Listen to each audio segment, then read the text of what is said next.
Ever wonder what God wants you to do with your money? Should I give it all away or save? What did the early church do with their money?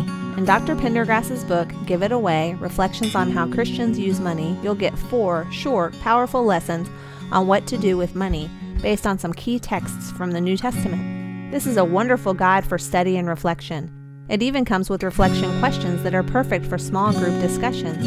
Give It Away, Reflections on How Christians Use Money. Buy your copies today on Amazon.com. Hello, thank you for listening to A Glimpse of the Kingdom.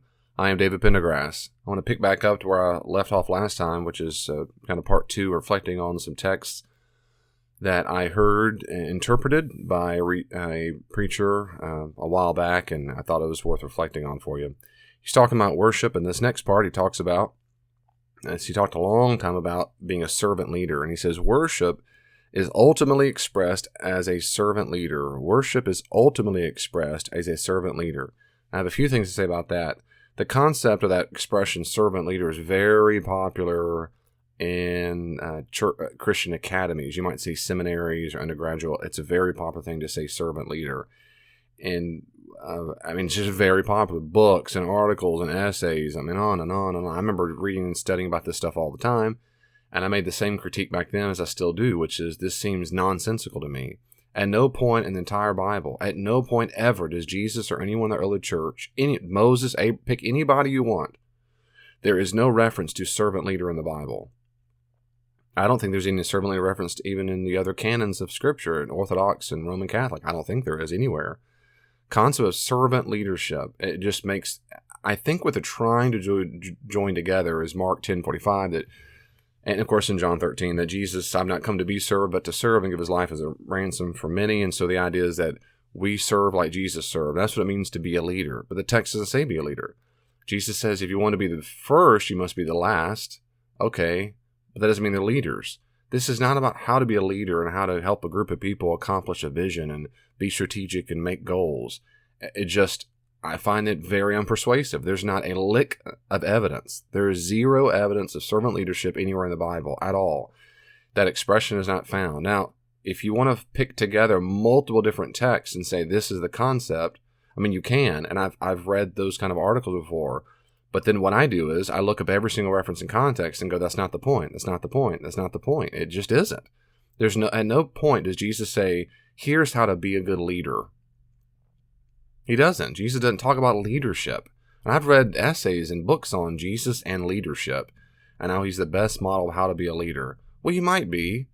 Not to be sacrilegious, but what if Jesus wasn't the best leader? What if he wasn't the best chef or the best mathematician? What difference does that make? Why does he, anyway, maybe he was a fantastic leader. I don't know. But in my view, I don't think we have enough data to come to that conclusion of leadership skills. Now, I think there are nuggets we might draw from them, but in general, I don't think the Gospels are trying to portray Jesus as a fantastic leader. And one thing it doesn't at all draw on is how to be a servant leader. I don't know what that means. And when they do try to explain it, I don't know what that means. So I'm just telling you off the bat, those are my views of that. It makes no sense to me at all. Moreover, it's illogical. It's just illogical. Leaders aren't good leaders because they serve people. That just doesn't make any sense. It just doesn't make any sense. You can be a fantastic leader of organization and set a clear vision and your strategy how to get there. You can coach your people. You can encourage them and never serve them. You could be you can accomplish every single goal you wanted to accomplish with a group of people. And the group of people do a survey. Did that CEO or that leader ever serve you? And they're going to say, no, never. They never served me. So they must be wretched leaders. No, they were fantastic leaders. We got everything we wanted to accomplish accomplished. And we felt like a team. We were in there together. But they never served you? No, never served you. This doesn't make any sense. You don't have to serve. It doesn't make any sense. If the point is you're trying to lead people by example, by serving them, great. That's when it's necessary to be a servant. That's the only time. That is to say, if the vision is, I want to lead this group of people on how to be a good server, so I will serve them, well, great. Okay. But that's a very specific, idiosyncratic rare instance where you're trying to lead a group of people how to be servants to other people. It just doesn't. In working at a restaurant, I want you to be a good waiter. So what I'm going to do is I'm going to wait on you. I want you to come and sit at the table. I'm going to take your order. I'm going to take good care of you. Now, you go do you likewise. So I serve them. I led them by being their servant, and I went on. So in that rare instance, I'm trying, but I don't do it all the time.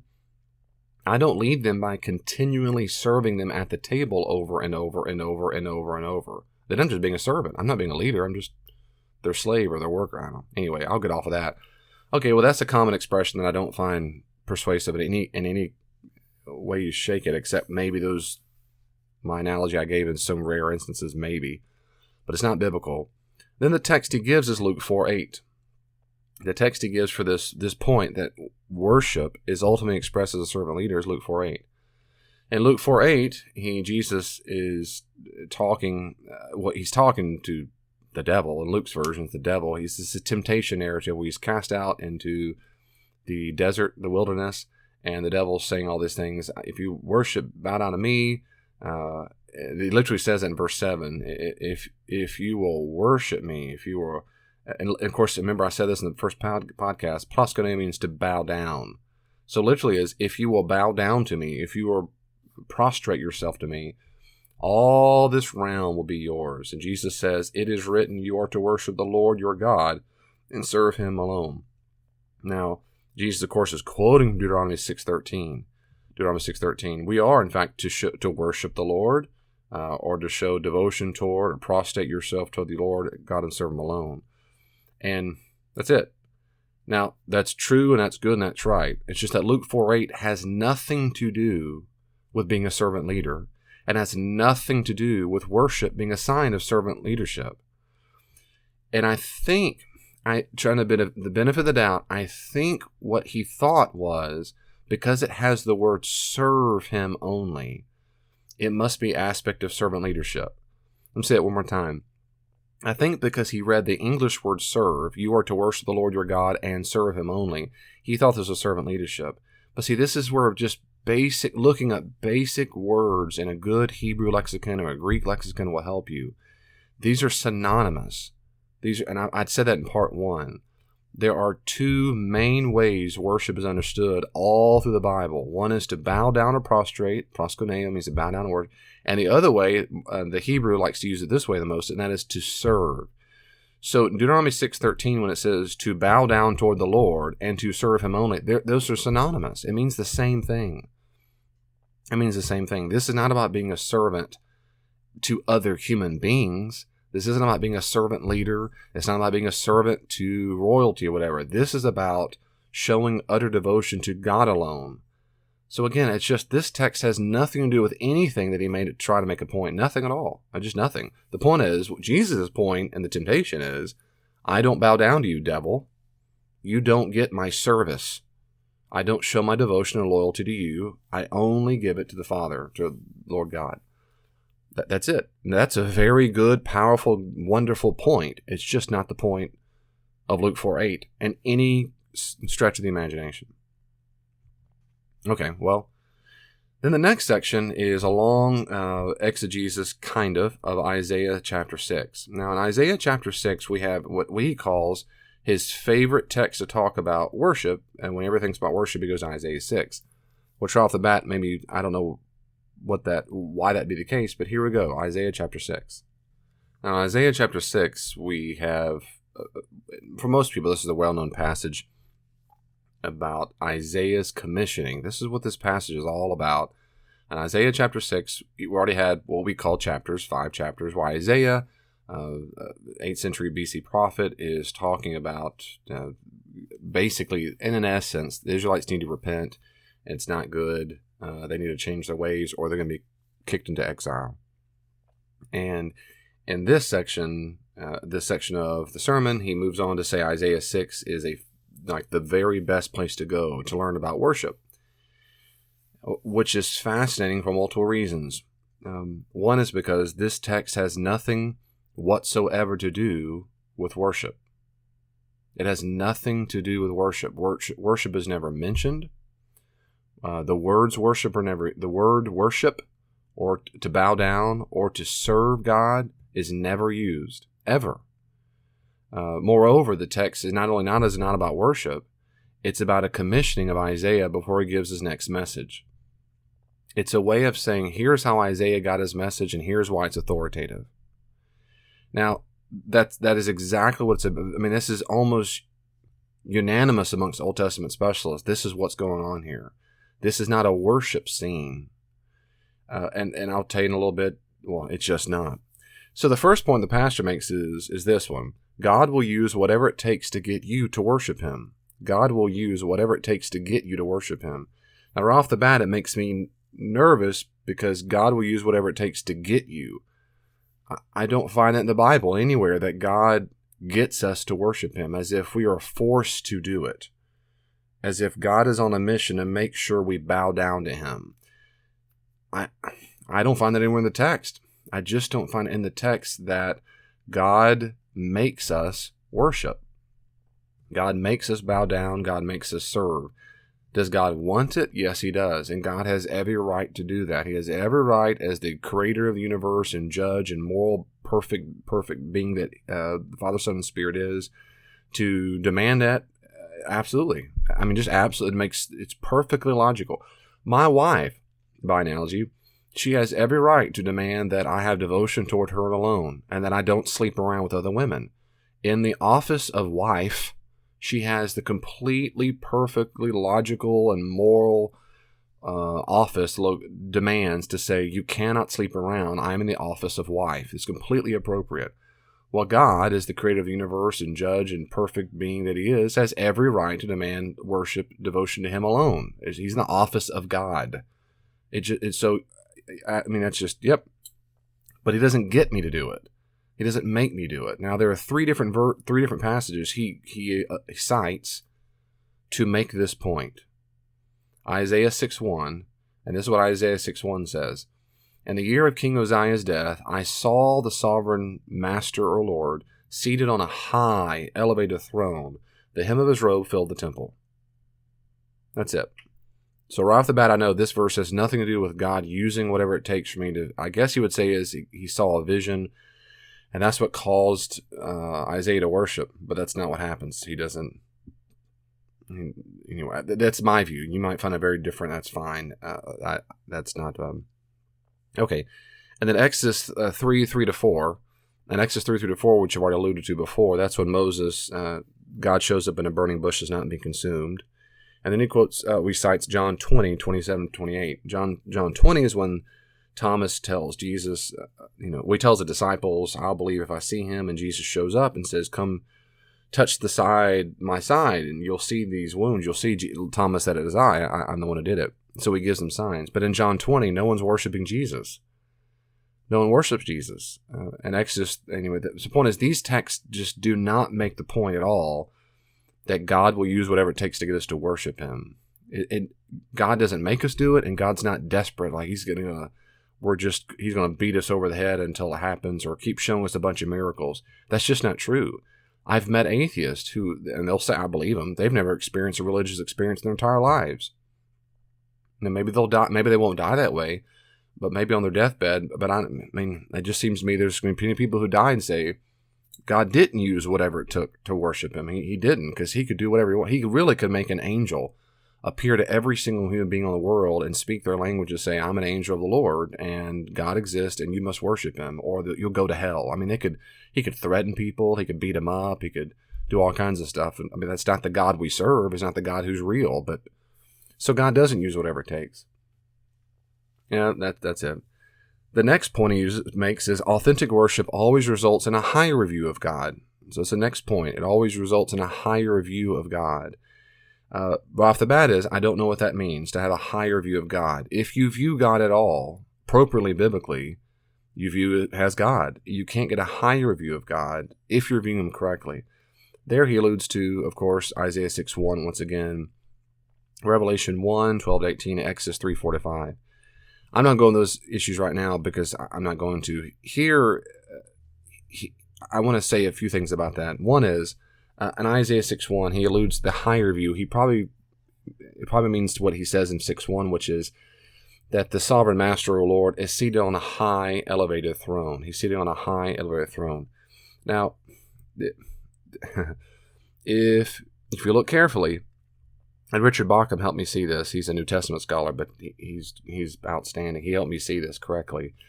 If you look at the text carefully, it's very common when a Jew wants to distinguish how God is different from humans, they give them spatial designations, spatial differences, so that God is up high. In fact, he's not just high, he's at the highest.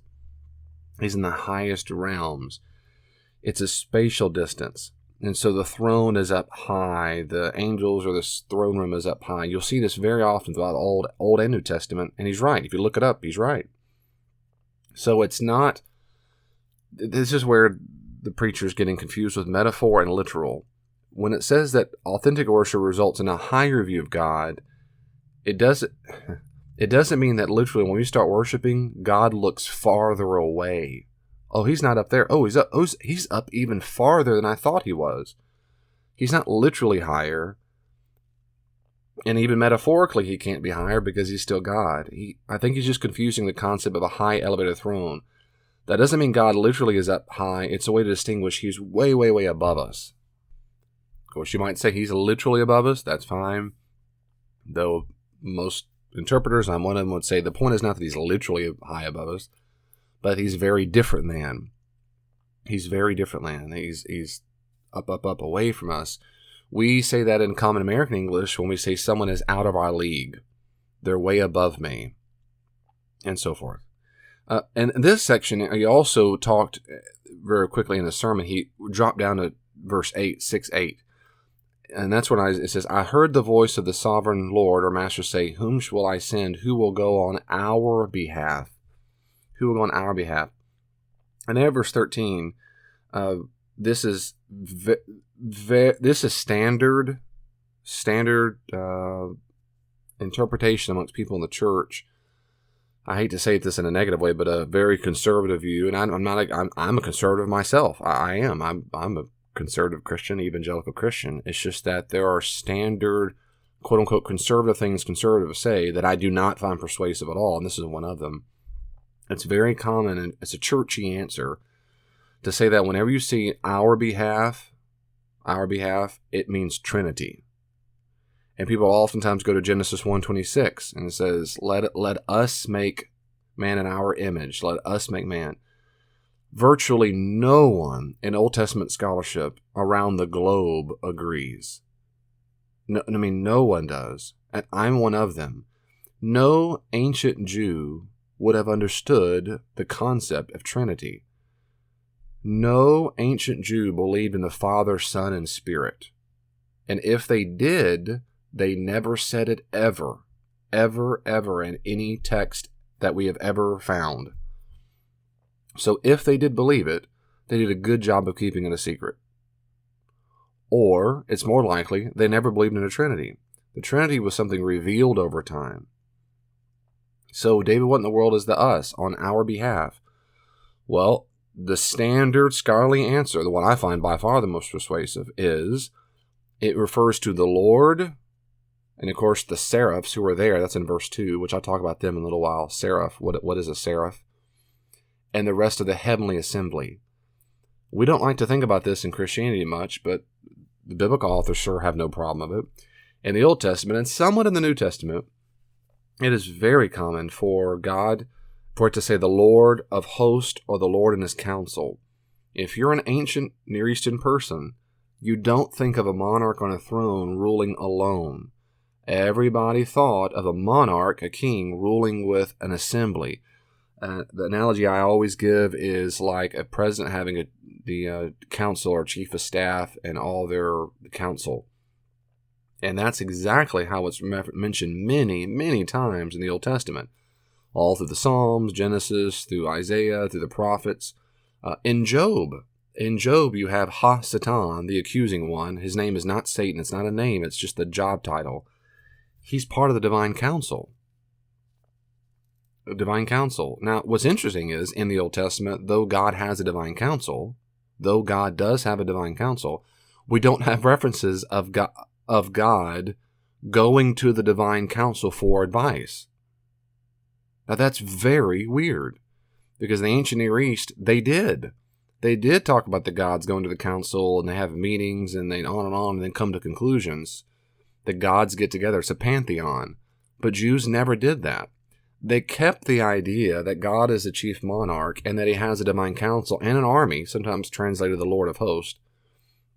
But what we don't have is evidence that God consulted his council before he made a decision. So that's what's going on. Whom will I send? Who will go on our behalf? That's all he means. He doesn't mean the Father, Son, and Spirit. He means me and all these other heavenly council that's here together. Who's going to go? But again, at no point that I know of in the Old Testament is God a teammate or co-equal with this divine council. No. He's always, quote, above them. He's always distinct from them, but there is always this illusion. Now, that illusion of a divine council diminishes by the time we get the New Testament. And then instead, we have much more emphasis that it's God the Father and Son and Spirit, like we read Revelation. Though there's some degree of a council there, and that's a different podcast. But they want to emphasize that it's the Lamb in Revelation, that's Jesus. He shares the throne. So they de-emphasize the role of the council. But in the Old Testament, it's everywhere. So that is not the issue of Trinity. His next point is that authentic worship means that it demonstrates that we're humble, and he described it. He gives multiple verses about getting all of our heart and mind, all of us, which is fine. But there goes to verse 2. In verse 2, I'll just stay in Isaiah for a second. Isaiah 6:2. Seraphs stood over him. Each one had 6 wings. Each one. Now the word seraph literally means a burning one, someone who's on a burn like on fire. Now, it suggests that these burning creatures might have had a fiery appearance. That's possible. Other parts in the Old Testament, like in Numbers 21:6, Deuteronomy 8:15, and in Isaiah 14:29, 30 verse 6, that same word refers to poisonous snakes. Now, the burning one, to be burning, could be a metaphor, because the idea is that when you get bit by a venomous snake, the venom feels like it's burning. So that's certainly possible. But moreover, when you look up that term in the ancient Near East and you see images, there are images of serpentine, snake-like figures around the gods of other foreign gods. So seraphs are these serpentine creatures that they're over him. These are gigantic creatures, and they have 6 wings. Now, again, literally do they have wings, or is it a metaphor? Whatever, say they have wings, that's fine. What they are not are angels. Again, this, and he and everybody says this all the time. Preachers say this all. They're angels. They're not angels. Angel, for the Greek word angelos, means messenger. Angel is a job description. These are spiritual beings. They are not angels. Now, how do I know that? Because you can read the Bible and look up every single time a spiritual being gives a message and see if it's a seraph. It's not. A seraph, like the cherubim, seraphim and cherubim, that's the plural and plural, or seraph and cherub, these are not angels because they never give a message to anybody. They're these spiritual beings, and what they seem to have the role of is something like a guardian. But in the Bible, they're not given much description of what their job actually is. But in the ancient Near East, when you see other images, it is something more like a guardian of the gods. So it could be some kind of thing about that going on. It's just the text doesn't tell us a whole lot. It just doesn't, so we can make up things. But these are these kind of fiery beings. They're doing something. But whatever it is, they're near the sovereign Lord, and they have 6 wings. Okay, so they're not angels. They're more like guardians. They're burning ones. They're not. Well, let me go on. Okay, here's what it says. With 2 wings they cover their faces. With 2 they cover their feet. And they use the remaining 2 to fly. Okay, that's what they're doing. So 2 to cover their faces, 2 to cover their feet, and 2 remaining to fly. What he said is they're worshiping. Well, nothing in the text says they're worshiping. And he says that they cover their faces because they're humble. This is what the preacher said. They cover their faces because they're humble. They cover their feet because their feet are dirty. and they've been walking around different places and there's dirt. And the other two, they fly around because they're obedient. They're obedient to God. So that's what worship is all about. When we worship God, apparently he's saying we're humble like these seraphs, and we cover up our dirty parts, the dirty parts of our lives. It's a metaphor all of a sudden. And we are obedient to God. That's what it means to worship. Now, my response is maybe. On the other hand, maybe. But everything else in me says that makes no sense. That's not what's going on. The seraphs are not here worshiping God, and that's not what's going on. They cover their face. If you read this in the ancient Near East, and you read in all the context now, and all through the Old Testament, rather, what they're doing is they're covering their face before God because he is God. It's not a sign of humility. You might say it's, okay, kind of, sort of, okay. It's the appropriate thing you do when you are in the presence of God. They cover it. Look up every time a human being or a spiritual being is in front of God, they don't look face to face. They cannot look face to face because they're not worthy to look face to face. They have to cover their face. So they're facing God, but they're not worthy to look at God. So they cover their face. Why are they covering their feet? Well, they might be literally covering their feet, meaning like pointing to the feet, but almost, the standard scholarly interpretation is feet doesn't mean feet. It means genitalia, or at least the region of genitalia. And why is that? Because when you look in the Old Testament, very often feet is an idiom. It is a euphemism for penis. Sometimes for females, typically penis. So if a woman lays at the dude's feet, it doesn't mean she's looking at his toes. It means she's laying down near his penis. So there's probably some sex involved. So to cover their feet is a way of saying that. Now, you might say that's kind of weird. Well, it is weird. But think about the time how people don't want to say the word sex or genitalia. They would never say penis. My father-in-law, when he grew up, and he's 82, 83 years old, when he grew up, they didn't say the word pregnant. They would say she is with family. Like, to even say the word pregnant was shameful in proper company.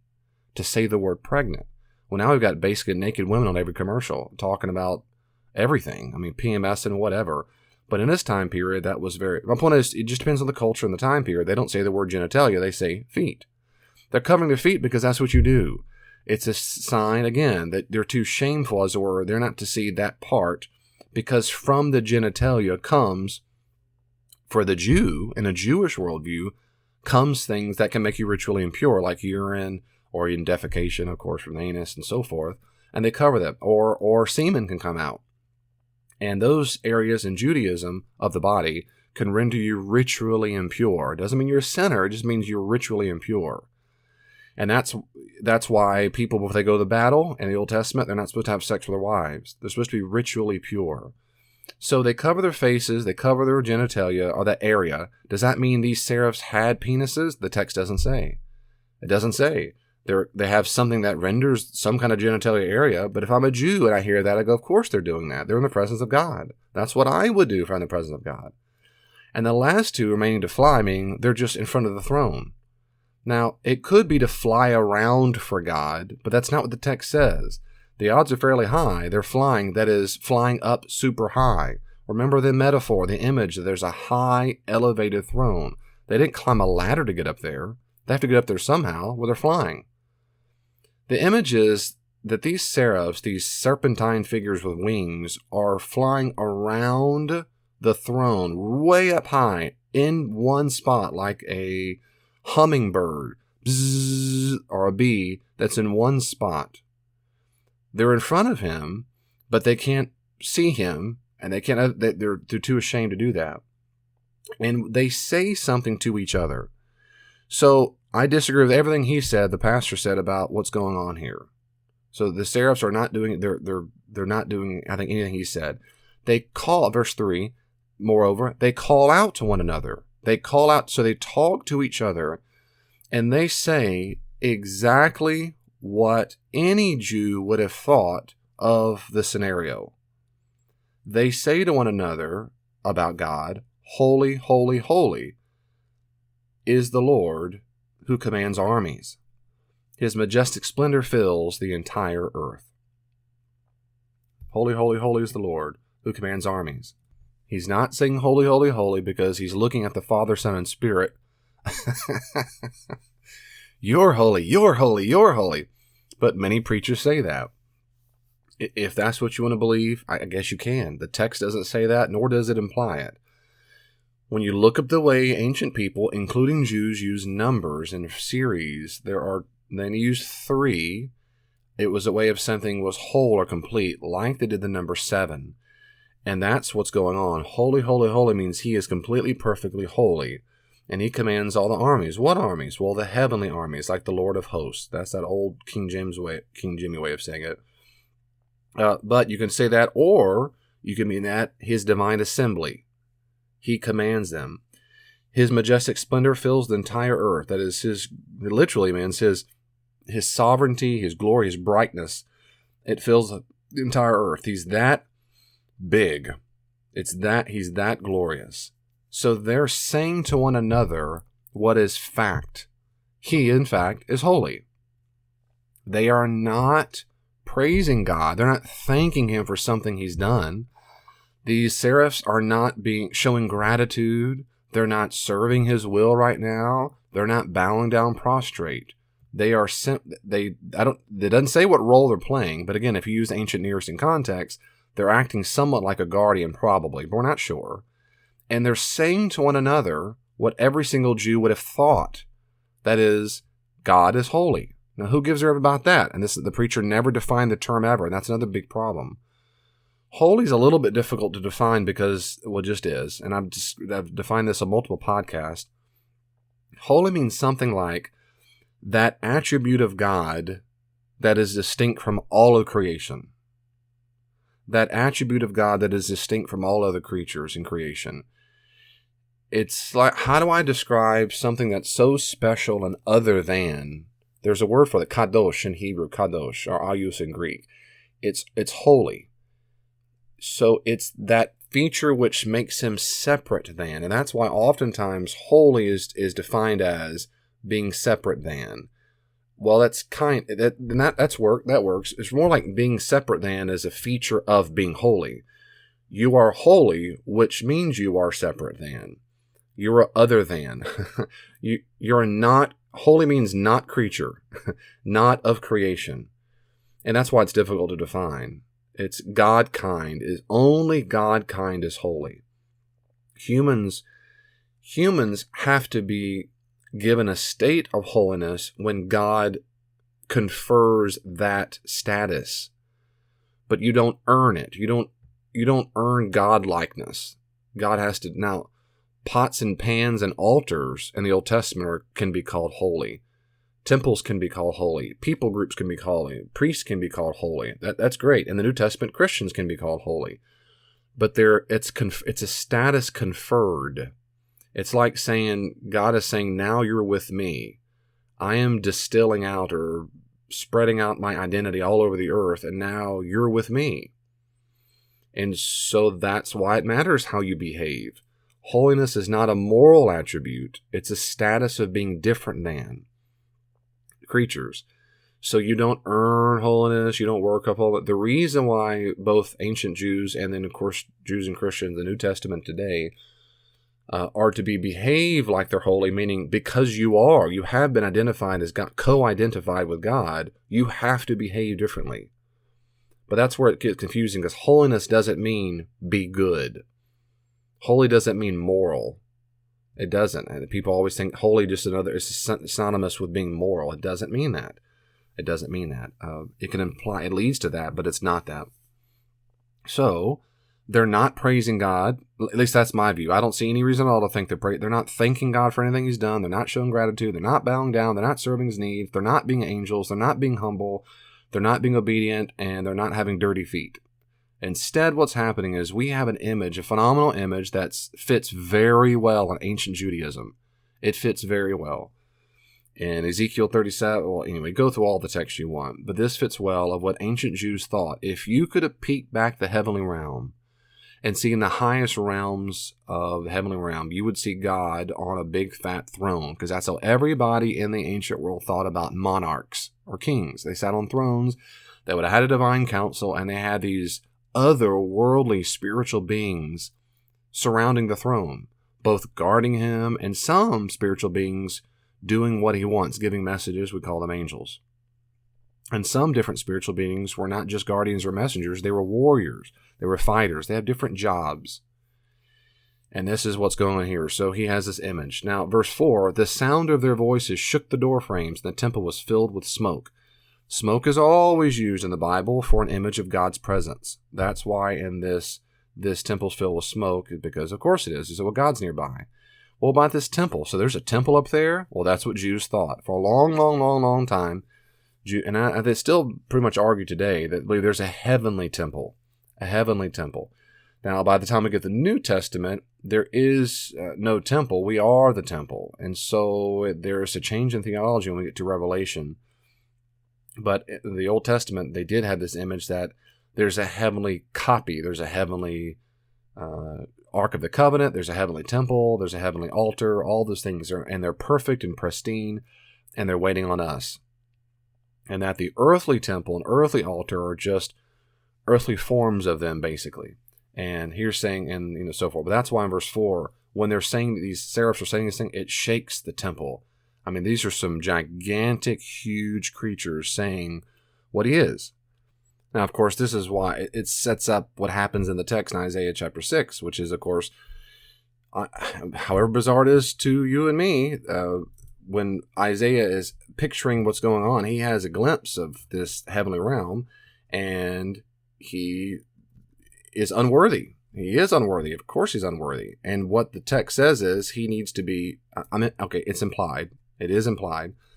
He needs to be ritually purified. So the way to get ritually purified is he has to have these beings come and give him coal. Now this is, it's weird to us, but in the ancient world, we have other texts where a person is made ritually pure to see what's going on. So in verse 5, he says, too bad for me, I'm destroyed. My lips are contaminated by sin.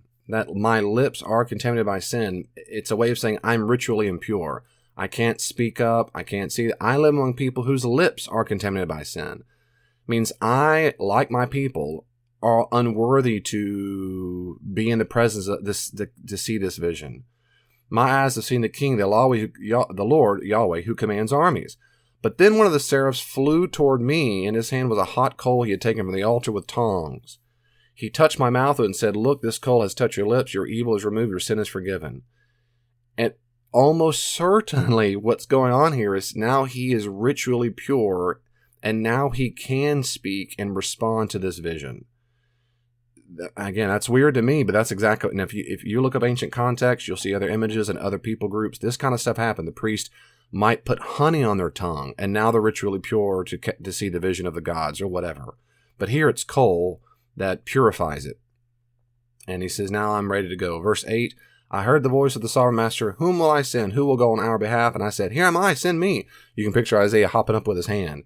He said, go and tell these people. And then he says on and on. Here's what you should say. So Isaiah sees a vision of a holy God with these beings saying that he is holy. Isaiah is stuck. He is sunk, going, now what in the world do I do? I'm not worthy to see this at all. Well, God makes a way. God says, I'll make you worthy to say something and do something. I'll fix it. I'll send this coal down and I'll purify your mouth. And now you can speak on my behalf of what you've seen. And that's what happens. So God fixes it. He fixes it. And Isaiah doesn't burst into song.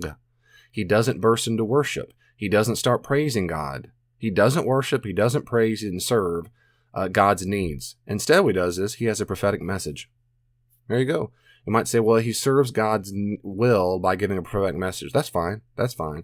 But he's not worshiping. So this text is nothing but worship. I'll say this last thing about all this because it's interesting, but one thing that's common amongst preachers, and it just is. He made a point, and I was going to bring it up earlier, but I want to save it to the very end because it's a very different kind of thing. He made a point about being a servant leader back in Luke chapter 4 and about worshiping and so forth. He goes to Luke chapter 24, verse 52. And in Luke 24:52, we have the very end of the gospel, very end, where Jesus is going up. He goes up into heaven as the ascension. And in verse 52, it says, so they worshipped him and returned to Jerusalem with great joy. And it says, Jesus, therefore the disciples worshiped Jesus. The problem is they worshipped him. That expression, they worshipped him, isn't in a lot of ancient manuscripts. And that's why a lot of scholars don't think it's there. Instead, what it should say is they returned to Jerusalem with great joy. That there is no concept that they worshipped him. Now, maybe they did, but there are several really good manuscripts that don't have that. The point is, when you make a preaching point on a variant that probably wasn't there in the original, I find that problematic. I mean, it might be there, but it's problematic. I remember I heard a guy, a different pastor, preach a whole sermon on fasting, how important it is, and he used Matthew 17:21. And I remember he went there, I couldn't believe it. The problem is, you might guess it, there is no Matthew in 17:21 in all the ancient manuscripts. There just isn't. And that's about fasting. He says you have little faith. This is one that comes down the mountain, and he says, we couldn't cast out these demons. And he says, why not? Jesus says he told them it was because of your little faith. I tell you the truth, if you have faith the size of a mustard seed, you will say to this mountain, move from here to there. It will move. Nothing will be impossible for you. Well, some manuscripts add, but this kind does not go out except by prayer and fasting. But no one thinks that's original. But this guy preached a whole sermon on a verse that no modern scholars for a long time have thought is actually original to the text. So this is very problematic, as usual, when we have preachers who, they don't know textual criticism, but even then, if you just look at a lot of good study Bibles, it will say in the notes, most ancient manuscripts don't include this.